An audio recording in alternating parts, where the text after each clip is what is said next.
Hello my dear students, this is Meenakshi. Welcome to my YouTube channel Meenakshi ma'am. तो friends, आज हम करने वाले हैं अपना चैप्टर नंबर 6 स्टार्ट, जिसका नेम है लाइंस एंड एंगल्स। तो ये हमारी एक इंट्रोडक्शन क्लास है जिसमें हम बहुत ही बेसिक डेफिनेशंस, बहुत ही बेसिक कंसेप्ट्स को स्टडी करेंगे। तो इस क्लास बहुत इंपॉर्टेंट है, ध्यान से समझना। एक एक चीज़ बहुत बारीकी से समझाई गई है, ध्यान से समझोगे तो एक्सरसाइज से क्वेश्चन सॉल्व करना इजी हो जाएगा। एक एक पॉइंट बहुत इंपॉर्टेंट है और उसकी बहुत वैल्यू है हमारे एक्सरसाइज में। तो ध्यान से समझना, क्योंकि क्या है कि जो हमारे ज्योमेट्री के क्वेश्चंस होते हैं, इनको हम अगर मैंने एक मेथड से सॉल्व किया है तो आप उसको दूसरे मेथड से भी सॉल्व कर सकते हो, दूसरा रूल अप्लाई करके। तो ऐसा नहीं है, मुझे ऐसे बच्चे चाहिए जैसे कि अगर मैं इस क्वेश्चन को इस मेथड से सॉल्व कर रही हूँ तो दूसरा बच्चा कहे कि मैम ये रूल लगा के भी क्वेश्चन सॉल्व हो सकता है। तब मज़ा आता है पढ़ाने का टीचर को। तो चलो आओ स्टार्ट करते हैं। एक एक चीज़ बहुत ध्यान से समझना। स्टार्ट करते हैं। सबसे पहले बात करते हैं पॉइंट की। एक सिंपल डॉट जिसको हम पॉइंट बोलते हैं, कुछ नहीं है, सिंपली एक डॉट से रिप्रेजेंट करते हैं और ये हमारा पॉइंट हो जाता है। बस इसको हम नेम दे सकते हैं ए। कोई और पॉइंट ले लिया, यहाँ पे मैंने उसको नेम दे दिया बी। आप कोई पॉइंट ले सकते हो जिसको नेम दे दिया पी। तो ये सिंपली एक पॉइंट है। ये तो बात हुई पॉइंट की। अब बात करते हैं लाइन की। लाइन क्या होती है? यहाँ पे मुझे दो डॉट्स गिवन है, राइट। यहाँ से मैंने एक स्ट्रेट लाइन ड्रॉ कर ली, इन दोनों डॉट्स को, इन दोनों पॉइंट्स को ज्वाइन कर दिया, तो ये मेरे पास क्या आ गई? एक लाइन आ गई। अब लाइन का क्या है? यहाँ दोनों तरफ एरो होते हैं। लाइन के क्या होते हैं? बोथ साइड्स एरो होते हैं। एरो का मतलब है कि हम उसको इनफाइनाइटली प्रोड्यूस कर सकते हैं, राइट। यहाँ से भी जिस साइड एरो होता है वहाँ से हम प्रोड्यूस कर सकते हैं उसको। तो यहाँ से भी इनफाइनाइटली प्रोड्यूस कर देंगे और यहाँ से भी इनफाइनाइटली प्रोड्यूस कर सकते हैं। इसका मतलब इसकी कोई भी फिक्स्ड लेंथ नहीं है। तो line has no fixed length, right. ये थी लाइन। अब बात करते हैं लाइन सेगमेंट की। किसकी? लाइन सेगमेंट की, राइट।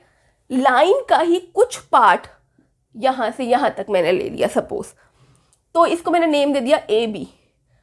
तो अब ये जो ए बी है, इसके दोनों तरफ क्या है? पॉइंट्स है, राइट। तो ये जो पर्टिकुलर फिक्स्ड लेंथ है, ये हमारी होगी लाइन सेगमेंट। यहाँ पे आप देखो कहीं भी एरो नहीं है। एरो नहीं है, इसका मतलब इसकी क्या है? एक फिक्स्ड लेंथ है। अगर ये 5 सेंटीमीटर की है ना, तो ये 5 की ही रहेगी, हम इसको कहीं से भी प्रोड्यूस नहीं कर सकते, राइट। अब बात करते हैं रे की। रे क्या होती है? रे का क्या है? यहाँ एक साइड तो डॉट होता है और एक साइड एरो होता है, राइट। तो जिस साइड एरो होता है उसको हम कहीं से भी प्रोड्यूस कर सकते हैं इनफाइनाइटली। इसका मतलब एक साइड डॉट और एक साइड एरो, वो हुआ हमारा रे। तो अब इसकी भी फिक्स्ड लेंथ नहीं होती, नो फिक्स्ड लेंथ। आप देख सकते हो यहाँ से हम प्रोड्यूस कर रहे हैं, तो इसका मतलब इसकी भी फिक्स्ड लेंथ नहीं है। ये तो था हमारा बेसिक। अब आते हैं अपने एंगल्स के ऊपर। ये अभी तक तो हमने लाइंस की बात करी, अब एंगल्स पे आते हैं। बहुत बेसिक से स्टार्ट करते हैं एंगल्स को। सबसे पहले हम एक बार रिकॉल कर लेते हैं जो हम अर्लियर क्लासेस में पढ़ के आए हैं। अपनी 4th 5th क्लास में हमारा ये टॉपिक आ जाता है। Acute angle. एक्यूट एंगल क्या होते हैं? इस तरह के एंगल जो कि क्या है? Less than 90 degree. जो 90 डिग्री से छोटे होते हैं उनको हम क्या बोलते हैं? Acute angles. ये देखो सपोज ये 30 डिग्री का है, यहाँ दोनों तरफ एरो लगा दिए और नेम दे दिया ए ओ बी।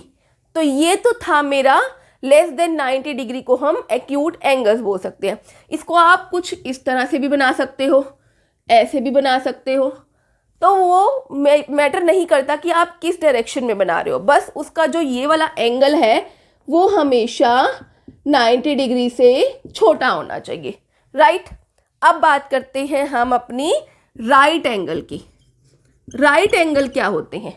नाम से ही पता चल रहा है क्या, 90 डिग्री। जो 90 डिग्री का एंगल होता है उसको हम राइट एंगल बोलते हैं, यानी कि 90 डिग्री वाले को हम राइट एंगल बोलते हैं। अब इसकी भी डायरेक्शन चेंज हो सकती है, ये कुछ इस तरह से भी हो सकता है, बस ये 90 डिग्री होना चाहिए, इस तरह से भी हो सकता है, ये 90 डिग्री होना चाहिए, तो वो मैटर नहीं करता। आप चाहो तो ये रिफ्लेक्स भी बना सकते हो, ये भी 90 डिग्री है, तो वो मैटर नहीं करता किस डायरेक्शन में है, बस जो एंगल है वो हमारा 90 डिग्री होना चाहिए, राइट। अब बात करते हैं ऑब्ट्यूस एंगल की। ऑब्ट्यूस एंगल्स कौन से होते हैं? The angle which are greater than 90 degree. जो 90 डिग्री से क्या है, बड़े हैं, उनको हम बोलेंगे ऑब्ट्यूस एंगल। वो कुछ भी हो सकते हैं, सॉरी मैंने यहाँ पे 90 लिख दिया, ग्रेटर देन 90 डिग्री तो आप इसको 95 डिग्री लिख सकते हो, 120 डिग्री ले सकते हो, इस तरह का एंगल भी हो सकता है, वो भी हमारा क्या होगा, ऑब्ट्यूस एंगल होगा, राइट। तो ये सारे के सारे हमारे ऑब्ट्यूस एंगल होते हैं। अब बात करते हैं अपने स्ट्रेट एंगल की।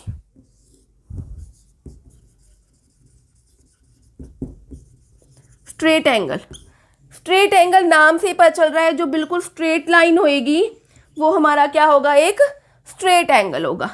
और स्ट्रेट एंगल की मेजर क्या होती है, 180 डिग्री, यानी कि जो 180 डिग्री का एंगल होगा वो हमारा स्ट्रेट एंगल होगा। आप इसको नेमिंग इस तरह से कर सकते हो, ए ओ बी करके, राइट। तो ये हमारा क्या है, स्ट्रेट एंगल। अब बात करते हैं रिफ्लेक्स एंगल की, कि रिफ्लेक्स एंगल्स कौन से होते हैं। यहाँ पे मैं बताती हूँ आपको, reflex angles, the angle between 180 and 360 degree, यानी कि 180 एंड 360 डिग्री के बीच के जो एंगल्स होंगे वो हमारे रिफ्लेक्स एंगल होंगे। यहाँ पे हमारा स्ट्रेट एंगल 180 डिग्री का होता है, तो ये एंगल हो गया, ये हमारा रिफ्लेक्स है, इसको मैं लिख देती हूँ यहाँ पे 270 डिग्री। इस तरह का एंगल भी रिफ्लेक्स की कैटेगरी में आता है, क्योंकि यहाँ पे हमारी स्ट्रेट लाइन होती है ना, तो ये 180 से बड़ा है और 360 से छोटा है। इस तरह के एंगल्स भी रिफ्लेक्स की कैटेगरी में आएंगे। तो ये सारे के सारे हमारे क्या होंगे, रिफ्लेक्स एंगल्स होंगे, ऑपोजिट, राइट। अब बात करते हैं कंप्लीट एंगल की। कंप्लीट एंगल कौन से होते हैं? कंप्लीट मतलब पूरा, इसका मतलब क्या हुआ, वो 360 डिग्री, यानी कि 360 डिग्री का जो एंगल होता है वो हमारा कंप्लीट होता है। ये मैं यहाँ पे बना रही हूँ, देखो सिंगल लाइन ड्रॉ करी मैंने यहाँ पे, क्योंकि इसकी जो आर्म है वो वापस से घूम के इसी के ऊपर ही आ गई है, राइट। तो ये कंप्लीट एंगल हो गया जो कि हमारा क्या है, 360 डिग्री का, राइट। तो यहाँ पे लाइंस और एंगल्स हमारे क्लियर हो चुके हैं। अब बात करते हैं कॉम्प्लीमेंट्री एंड सप्लीमेंट्री एंगल्स की। कॉम्प्लीमेंट्री एंगल्स कौन से होते हैं? जिनका सम क्या हो, 90 डिग्री, राइट, वो होते हैं हमारे कॉम्प्लीमेंट्री एंगल्स। देखो यहाँ पे एक एग्जांपल लेते हैं, ये हमारा जो है वो 30 डिग्री का एंगल है, राइट, और जो ये हमारा है ये 60 डिग्री का एंगल है। तो इन दोनों का sum A O B P Q R, तो angle A O B plus angle P Q R मिलकर क्या बना रहा है, देखो 30 + 60 90 डिग्री। तो इसका मतलब ये क्या है, कॉम्प्लीमेंट्री एंगल्स है, राइट। तो कॉम्प्लीमेंट्री मतलब जिनका सम क्या हो, 90 डिग्री, बस यही याद रखना है। अब बात करते हैं सप्लीमेंट्री की, कि सप्लीमेंट्री कौन से होते हैं, बताओ। सप्लीमेंट्री होता है जिनका सम कितना हो, 180 डिग्री, यानी कि उन दोनों एंगल्स का सम क्या हो, 180 डिग्री। सपोज मेरे पास यहाँ पे एंगल है ए ओ बी, ये है मेरे पास 60 डिग्री, और एक एंगल है मेरे पास यहाँ पे 120 डिग्री का, राइट, जिसकी नेमिंग कर देती हूँ पी क्यू आर। अब angle A O B plus angle P Q R क्या बना, 60 + 120 180 डिग्री आ गया। यानी कि जिन दो एंगल्स का सम 180 डिग्री है वो दोनों आपस में क्या है, सप्लीमेंट्री। सम 180 डिग्री तो सप्लीमेंट्री, सम 90 डिग्री तो कॉम्प्लीमेंट्री। बस यही चीज़ याद रखनी है और कुछ याद नहीं रखना, राइट। अब बात करते हैं हम लाइंस की। लाइंस कौन कौन सी होती हैं? देखो सबसे पहले तो मैं आपको बता दूं, सपोज मेरे पास यहाँ पे 2 लाइंस हैं, राइट। अब मैं क्या करती हूँ, यहाँ पे एक ऐसे लाइन बना देती हूँ जो इन दोनों लाइंस को कट कर रही है, राइट। अब ये लाइन है अगर L और ये M और ये N, तो ये जो N लाइन है वो हमारी क्या होगी? ट्रांसवर्सल। क्या होगी? ट्रांसवर्सल। जो लाइन 2 लाइंस को कट करती है उसको हम बोलते हैं क्या? ट्रांसवर्सल। बस यही था। अब ये L और M आपस में पैरेलल भी हो सकती हैं और पैरेलल नहीं भी हो सकती, ऐसी कोई कंडीशन नहीं है। ये मेरा कुछ इस तरह का भी बन सकता था। सपोज मैं यहाँ पे इस तरह की लाइंस ले रही हूँ, ये तो पैरेलल नहीं है, ये L और ये M पैरेलल नहीं है। अब ये जो ट्रांसवर्सल है जो इसको कट कर रही है, तो ये ट्रांसवर्सल ही होएगी। क्या होएगी? ये ट्रांसवर्सल। तो कंडीशन नहीं है कि L और M पैरेलल होंगे, L और M पैरेलल नहीं भी होंगे तो जो लाइन कट कर रही है वो ट्रांसवर्सल ही होगी। अब बात करते हैं हम इंटरसेक्टिंग लाइंस की। किसकी? इंटरसेक्टिंग लाइंस की। नाम से ही पता लग रहा है कि इंटरसेक्टिंग लाइंस मतलब जो आपस में कट करें। तो ये देखो, ये लाइंस आपस में कट कर रही हैं, नेम दे देते हैं इनको ABCD। तो जो 2 लाइंस आपस में एक पॉइंट पे कट कर रही हैं, एक दूसरे को इंटरसेक्ट कर रही हैं, वो हमारी होंगी क्या? Intersecting lines. अब इंटरसेक्टिंग लाइंस का आपको एक बताती हूँ। ये देखो इंटरसेक्टिंग लाइंस है, यहाँ पे एक एंगल्स भी बन रहे हैं जो बहुत जगह यूज होते हैं हमारे क्वेश्चंस में। ये वाले एंगल ऑपोजिट है एक दूसरे के, 1 और 2, ये दोनों आपस में क्या होंगे? इक्वल होंगे। Angle 1 equals to angle 2। देखो आपने देखा ना। अब यहाँ पे मैं 3, 4, ये दोनों आपस में अपोजिट है, ये 3 और ये 4, राइट। तो एंगल 3 इक्वल्स टू एंगल 4 ये होगा। क्यों होगा? क्योंकि ये क्या है? ये वर्टिकली ऑपोजिट एंगल्स है। क्या है? Vertically opposite angles, right. तो इंटरसेक्टिंग लाइंस यहाँ पे क्या बनाती हैं? Vertically opposite angles. ये दोनों आपस में ऑपोजिट हैं और ये दोनों ऑपोजिट हैं, तो ये वर्टिकली ऑपोजिट एंगल्स आपस में इक्वल होंगे। समझ में आया? बहुत इजी है, लेकिन क्लियर रखनी है एक एक कंसेप्ट को, राइट। अब बात करते हैं हम पैरेलल लाइंस की। पैरेलल लाइंस कौन से होते हैं? ये देखो, ये 2 लाइंस हैं ABCD। अगर ये दोनों लाइंस का डिस्टेंस एवरी पॉइंट पे, यहाँ पे सपोज इनका डिस्टेंस 4 सेंटीमीटर है और इस पॉइंट पे भी 4 सेंटीमीटर है, और आप इसको कहीं भी एक्सटेंड कर लो, उनके बीच का डिस्टेंस सेम रहेगा, तो वो क्या होंगी? Parallel lines. और ये कभी भी इंटरसेक्ट नहीं करती, यानी कि दे नेवर इंटरसेक्ट, राइट। क्योंकि इन दोनों का डिस्टेंस थ्रू आउट सेम रहेगा, जो कि क्या है? 4 सेंटीमीटर है। तो ये तो था हमारा लाइंस के बारे में। अब हम बात करेंगे अपने एंगल्स की। अब बात करते हैं एंगल्स की।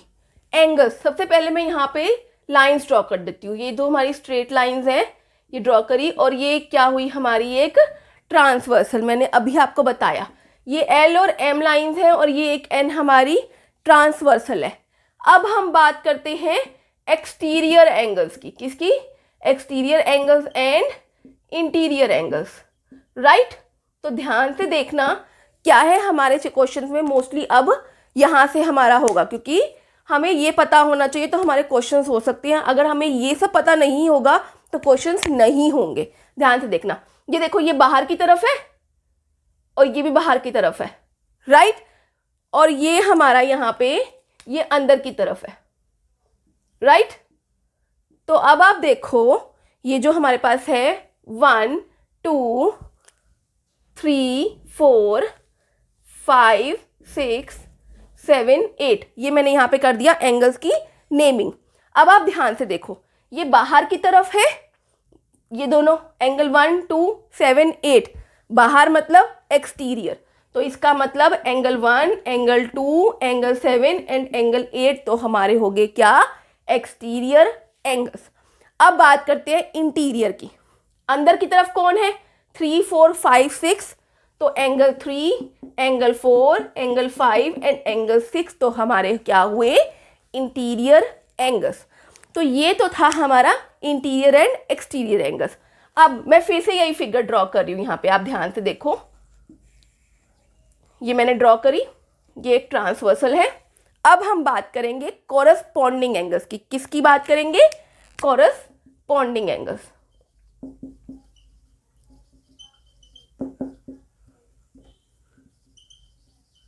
अब देखो कॉरस्पॉन्डिंग एंगल्स, फिर से मैं पहले क्या करती हूँ, नेमिंग कर देती हूँ, 1, 2, 3, 4, 5, 6, 7, 8। इसी फिगर को बार बार लेके चलेंगे हम, क्या होता है कि हमें क्लियर समझ में आ जाएगा। अब बात कर रहे हैं कॉरस्पॉन्डिंग एंगल्स की। देखो जो ये एक साइड पे देखते हैं, वन साइड पे, अगर इस साइड की बात करें तो इधर की बात करेंगे, अभी मैं लेफ्ट साइड की बात कर रही हूँ। ये जो हमारे ट्रांसवर्सल है, ट्रांसवर्सल के लेफ्ट साइड पे आप देखो, ऊपर का एंगल 1 और यहाँ के ऊपर का 5, ये दोनों मिलकर क्या बनाते हैं, angle 1 and angle 5 corresponding angles बनाते हैं, राइट। यहाँ से देखो, अब नीचे की साइड की बात करते हैं, 3 और इधर नीचे का क्या हुआ, 7, यानी कि एंगल 3 एंड एंगल 7, ये भी कॉरस्पॉन्डिंग एंगल्स है। अब बात करते हैं राइट साइड पे, ट्रांसवर्सल की राइट साइड पे आते हैं। यहाँ ऊपर कौन सा है, 2 और इस लाइन के ऊपर 6, तो एंगल 2 एंड एंगल 6, राइट। अब इस लाइन के नीचे क्या है, 4 और इधर क्या है, 8, तो एंगल 4 एंड एंगल 8। ये तो था हमारा क्या, कॉरस्पॉन्डिंग एंगल्स। अब बात करते हैं हम इंटीरियर एंगल्स की। किसकी, इंटीरियर एंगल्स की। देखो इंटीरियर एंगल्स कौन से होते हैं, ध्यान से देखना। जो यहाँ पे है 3, ये वाला, और ये 6, 3 और 6 इस तरह से क्रिस क्रॉस बना रहे हैं, तो एंगल 3 एंड एंगल 6, ये तो थे हमारे क्या, इंटीरियर ऑपोजिट एंगल्स, राइट। अब इसी तरह से ये भी बना रहे हैं 4 एंड 5, तो एंगल 4 एंड 5 भी क्या है, इंटीरियर ऑपोजिट एंगल्स, और ये दोनों आपस में क्या होते हैं, इक्वल होते हैं। यानी कि एंगल 3 जो है वो एंगल 6 के इक्वल होता है और एंगल 4 जो है वो एंगल 5 के इक्वल होता है, राइट। तो ये है आपस में क्या, इंटीरियर ऑपोजिट एंगल्स। अब एक्सटीरियर ऑपोजिट एंगल्स भी होते हैं। क्या होते हैं, एक्सटीरियर ऑपोजिट एंगल्स, यहाँ पे मैं लिख देती हूँ ऑपोजिट एंगल्स। अब वो कौन से होंगे, एक्सटीरियर मतलब बाहर की तरफ। जिस तरह से ये अंदर था, इसका बाहर वाला कौन सा है, 1, और इस लाइन के बाहर वाला 8, तो एंगल 1 एंड एंगल 8 ये भी आपस में इक्वल होंगे, राइट। अब यहाँ पे एंगल 2 और एंगल 7, तो एंगल 2 इक्वल्स टू एंगल 7, ये क्या है, एक्सटीरियर ऑपोजिट एंगल्स। देखो ऑपोजिट भी है, ये देखो ऑपोजिट भी है और बाहर की तरफ भी है, तो ये होगा क्या हमारा, एक्सटीरियर ऑपोजिट एंगल्स। अब बात करते हैं interior angles on the same side of transversal. मैं यहाँ पे फिर से एक फिगर ड्रॉ करती हूँ, ये ट्रांसवर्सल बनाई। अब interior angles on same side of transversal, मैं यहाँ पे लिख लेती हूँ, interior angles on same side of transversal, right. Interior angles कौन से हैं, ये वाला और ये वाला, यही है ना। और साथ में बोला ट्रांसवर्सल की सेम साइड पे, यानी कि ये जो ट्रांसवर्सल है इसकी सेम साइड पे, तो एंगल 1 और एंगल 2 नेम दे दिया, तो वो कौन से हुए, angle 1 and angle 2, right. Interior अंदर और ट्रांसवर्सल की सेम साइड पे, जो लिखा हुआ है वही हमने किया, interior angle on same side of transversal. और इनका सम जो होता है वो हमेशा 180 डिग्री होता है, यानी कि एंगल 1 प्लस एंगल 2 180 डिग्री होगा, राइट। अब आप कहो कि इस साइड भी हो सकता है, तो यस, इस साइड भी हो सकता है। इसको मैं नेम देती हूँ 3 and 4। तो एंगल 3 एंड एंगल 4 ये भी क्या है हमारे interior angles on same side of transversal, और इन दोनों का सम भी क्या होगा 180 डिग्री, राइट। तो ये तो थे हमारे कुछ एंगल्स। अब बात करते हैं ट्रायंगल की। अभी तक हमने लाइंस और एंगल्स के बारे में स्टडी किया, अब आते हैं हम अपने ट्रायंगल के ऊपर। ये मुझे एक ट्रायंगल गिवन है ABC, जिनका सम क्या होगा angle A plus angle B plus angle C is equals to 180 degree, यानी कि एंगल A, एंगल B और एंगल C इन तीनों का सम हमेशा क्या होगा 180 डिग्री, जिसको हम क्या बोलते हैं एंगल सम प्रॉपर्टी भी बोलते हैं, राइट। और इसको दूसरी लैंग्वेज में भी लिख सकते हैं हम sum of all angles of triangle is 180 degree. तो हम इन दोनों में से कुछ भी लिख सकते हैं। बात क्या है कि तीनों एंगल्स का सम 180 डिग्री होगा, बस यही बात है। अब बात करते हैं फिर से एक्सटीरियर एंगल की। किसकी? Exterior angle property, right. अब ये एक्सटीरियर एंगल प्रॉपर्टी क्या है, नाम से ही पता चल रहा है एक्सटीरियर मतलब बाहर की बात होएगी कुछ। सबसे पहले तो मैं क्या करती हूँ यहाँ पे एक ट्रायंगल ड्रॉ कर लेती हूँ, और इस तरह से मैंने एक साइड से इसको प्रोड्यूस कर लिया। देखो ये ABC है, ये प्रोड्यूस कर लिया। अब एक्सटीरियर एंगल है तो बाहर की बात होगी, यानी कि ये वाला मैं एक्सटीरियर एंगल ले लेती हूँ, राइट। जो ये वाला एक्सटीरियर एंगल है वो किसके इक्वल होगा? वो इक्वल होगा इसको छोड़ के बाकी जो रिमेनिंग एंगल्स हैं उनके इक्वल होगा, इन दोनों के सम के, राइट। यानी कि यहाँ पे मैं इसको दे देती हूँ D का नेम। एंगल ACD, ये वाला ACD ये वाला एंगल किसके इक्वल होगा? Angle A plus angle B। किसके इक्वल होगा? Angle A plus angle B के। तो यानी कि इसको हम लिख कैसे सकते हैं? अब एक्सटीरियर एंगल है किसके इक्वल? अब हम इसको अगर डेफिनेशन लिखना हो तो कैसे लिखेंगे? Exterior angle